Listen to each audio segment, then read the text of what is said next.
Hello dear students, কেমন আছো সবাই? আশা করি ভালো আছো ইনশাআল্লাহ। আমিও ভালো আছি তোমাদের দয়ায়।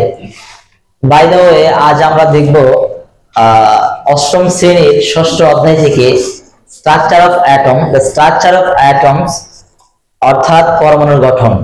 এই অধ্যায় নিয়ে আমরা ইতিপূর্বে তোমাদের শিখাইছি যে আসলে পরমাণু কি, অণু কি, প্রতীক কি, এবং আমরা কিন্তু 1 থেকে 30টা মৌলিক পদার্থের নাম জানি, তাই না? জি। আচ্ছা, আজ আমি তোমাদের দেখাবো, যেহেতু আমরা অণু, পরমাণু এবং মৌলিক পদার্থ চিনছি এবং এর পরবর্তীতে আমরা দেখছি যে প্রতীক কি এবং প্রতীক কিভাবে লেখা হয়, প্রতীক লেখার নিয়মগুলো আমরা দেখছি। তো আজ আমরা দেখবো হলো সংকেত। কি দেখবো? সংকেত। এই সংকেতটা আসলে কি এবং আমাদের দৈনন্দিন জীবনে কিছু কিছু কতিপয় সংকেত আমাদের, বিশেষ করে ক্লাস 8 এ কাজের আগে আমরা সেই ধরনের সংকেতগুলো দেখবো, যে এই সংকেতগুলো আমাদের বিজ্ঞান পড়ার ক্ষেত্রে অনেক উপকার দেবে এবং আমাদের জন্য অনেক হেল্পফুল হবে। সেই সংকেতগুলো আজ আমি তোমাদের দেখাবো। লক্ষ্য করো, আমি বোর্ডে লিখে রাখছি কিছু কিছু সংকেত, তোমরা ফার্স্ট অফ অল দেখে নেই। আমরা এখানে লিখছি, দেখো আমরা প্রথমে কি লিখছি, দেখো অষ্টম শ্রেণীর স্ট্রাকচার অফ অ্যাটমস, পরমাণুর গঠন, অর্থাৎ এটা ষষ্ঠ অধ্যায় তোমাদের। সো আমি প্রথমেই লিখে রাখছি সংকেতটা কি। দেখো, লক্ষ্য করো, তোমাকে প্রথমত প্রশ্ন করা যে সংকেত জিনিসটা কি, সংকেত বলতে কি বোঝায়। তো আমরা দেখবো এর সঙ্গে আমি কি লিখছি, দেখো কোন যৌগের অণুর সংক্ষিপ্ত রূপকে তার কি বলা হয়? সংকেত বলা হয়। যে কি বললাম, কোন একটা যৌগ, সেই যৌগের অণু, সেই অণুর সংক্ষিপ্ত রূপকে কি বলা হচ্ছে? সংকেত বলা হচ্ছে। ঠিক আছে, তাহলে আমরা কিন্তু এখানে জানি যে অণু কি, পরমাণু কি, তাই না? আমি যদি তোমাদের কোশ্চেন করি যে বলতে পারবো না যে অণু কি, পরমাণু কি? হ্যাঁ, তাহলে একটু শোনো, সাথিয়ে দাঁড়িয়ে বলো যে পরমাণু জিনিসটা কি। মৌলিক পদার্থের ক্ষুদ্রতম কণাকে পরমাণু বলে। গুড। আচ্ছা, আমরা যদি অণু বলি তাহলে অণু কি হবে? যৌগিক পদার্থের ক্ষুদ্রতম কণাকে অণু বলে। That's it. Thanks a lot. Thank you. Sit down please. তো লক্ষ্য করো, আমরা জানি যে, আমরা বুঝতে পারলাম যে অণু কি, পরমাণু কি, এটা জানলাম। তারপর আমরা কিন্তু জানি যে প্রতীক কি, তাই না? আমরা প্রতীক কি জানি না, যে প্রতীক জানি যে কি, প্রতীকটা হচ্ছে কি, কোন মৌলের ইংরেজি বা ল্যাটিন নামের প্রথম অক্ষরকে তার কি বলা হয়? প্রতীক বলা হয়। আমরা কিন্তু আরেকটা ডিফিনিশন শিখছিলাম যে কোন মৌলের ইংরেজি বা ল্যাটিন নামের প্রথম অক্ষর এবং ওই অক্ষরের সাথে আর যে অক্ষরটি উচ্চারিত হতে চাই, সেই অক্ষর সহ তার কি লেখা হয়? প্রতীক লেখা হয়, তাই না? তো সেক্ষেত্রে আমরা প্রতীকগুলো দেখছি এবং আমরা দেখছি আরেকটা জিনিস, প্রতীক দেখছি যে কিছু কিছু মৌলের ল্যাটিন নাম থেকে প্রতীক আসে, তাই না? আমরা কিন্তু দেখছি যে 11টা মৌলের ল্যাটিন নাম লেখা যায়, তাই না? যেমন হচ্ছে তোমার কি, সোডিয়াম এর ল্যাটিন নাম হচ্ছে পটাশিয়াম, টাংস্টনের ল্যাটিন নাম হলো কি, ওলফ্রাম, তাই না? সিলভার হলো আর্জেন্টাম। এইভাবে অনেক মোটামুটি দেখছি। তো আজকে আমরা দেখবো যে সংকেত, কয়েকটা গুরুত্বপূর্ণ কতিপয় সংকেত দেখবো, এই সংকেতগুলো আমাদের বিজ্ঞান পড়ার ক্ষেত্রে অনেক হেল্পফুল হবে। তো লক্ষ্য করো, আমি এখানে লিখে রাখছি কয়েকটি গুরুত্বপূর্ণ যৌগের সংকেত। আমি ফার্স্ট অফ অল লিখছি পানি।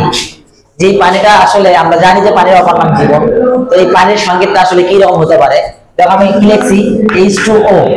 আমি জানি পানির সংকেত তোমাদের যদি ধরা হয়, তোমরা কিন্তু প্রত্যেকটা স্টুডেন্ট বলো যে H2O, এটাই কিন্তু বলো। আসলে এটা পানির আসলে রাসায়নিক নাম হলো না, পানির রাসায়নিক নাম হচ্ছে কি, hydrogen monoxide. Look at the board, this is hydrogen and this is oxygen. এটা একটা অক্সিজেন আছে, এটা বলা হচ্ছে মনো। এক থাকলে হয় মনো, দুই থাকলে হয় ডাই, 3 থাকলে হয় ট্রাই, 4 থাকলে হয় টেট্রা, 5 থাকলে পেন্টা, 6 থাকলে হেক্সা, 7 থাকলে হেপ্টা, 8 থাকলে অক্টা, 9 থাকলে ননেন, আর 10 থাকলে ডেকা বা ডেকেন বা ডেকাইন, এগুলো বলা যেতে পারে। ঠিক আছে, হ্যাঁ। তো লক্ষ্য করো, যেহেতু এখানে একটা অক্সিজেন আছে, সেহেতু আমরা বলতে পারি হাইড্রোজেন মনোঅক্সাইড। কথা কি বুঝতে পারছো? Please try to understand. Then লিখছি ভারী পানি। কি পানি?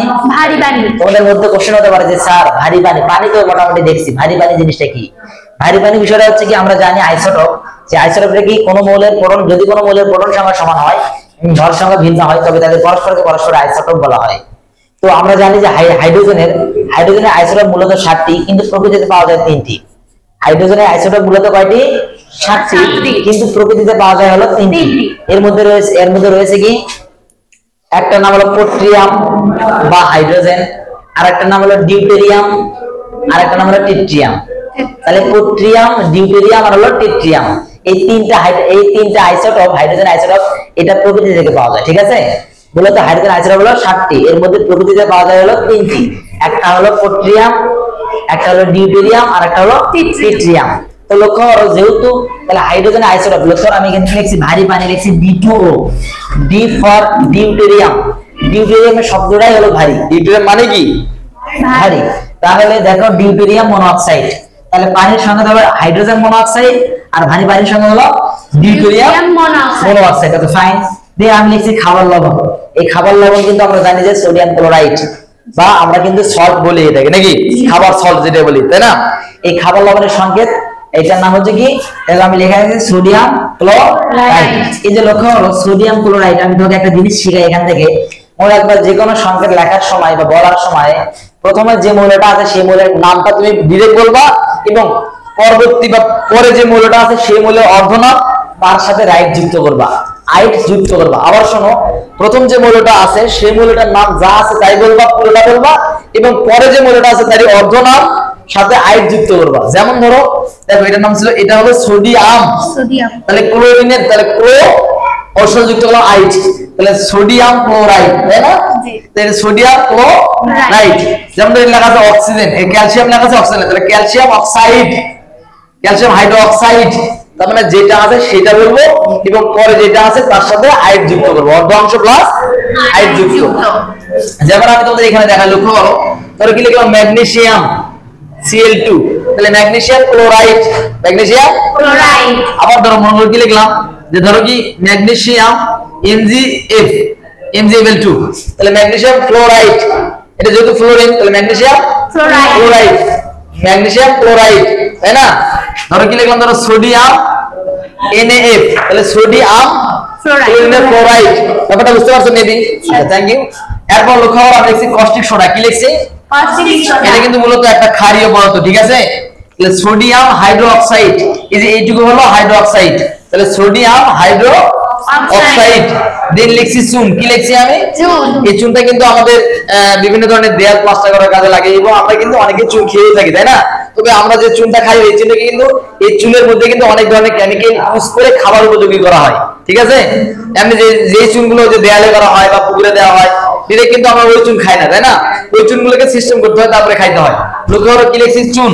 চুনের সঙ্গে হলো ক্যালসিয়াম অক্সাইড, ক্যালসিয়াম অক্সাইড। দেন চুনের পানি। কার পানি? চুনের পানি। আমরা যদি চুনের মধ্যে পানি দেই তাহলে ওইটাকে বলা হয় চুনের পানি। এই চুনের পানি অনেকগুলো নাম আছে, দেখো আমি কি লিখছি? কুইক লাইন, ওয়াটার লাইন, আরো একটা নাম আছে, এটাকে বলা হয় স্লাক লাইন। তাহলে চুনের পানি অনেকগুলো নাম আছে, আমি প্রথমত বলি। ধরো চুনের পানি, কিসের পানি? চুনের পানি, slaked lime, water lime and quick lime. আবার শোনো, তাহলে চুনের পানি, slaked lime, water lime and quick lime. তাহলে এই চুনের পানির নাম কয়টা আছে? চারটা। এই চারটা নাম ধরে ডাকা যায়। তোমাকে অনেকেই বলতে পারে কুইক লাইনের সংকেত বলো, স্লাক লাইনের সংকেত বলো, ওয়াটার লাইনের সংকেত বলো, চুনের পানির সংকেত বলো। তাহলে ধরো তোমাকে শেখানো হলো তা চুনের পানি। আমি যদি এই নামগুলো না জানাই তোমাকে, তাহলে কিন্তু তোমাকে যদি কেউ কোশ্চেন করে যে স্লাক নামের সংকেত কি, তুমি তখন কিন্তু মাথা আসবা, তুমি কিন্তু পারবা না। অতএব তোমাকে এই চারটা নামে শিখতে হবে। Please try to understand. এখন দেখো আমি কি লিখছি, এর পরবর্তীতে আরো কিছু সংকেত লিখছি চুনা পাথর। কি লিখছি? চুনা পাথর।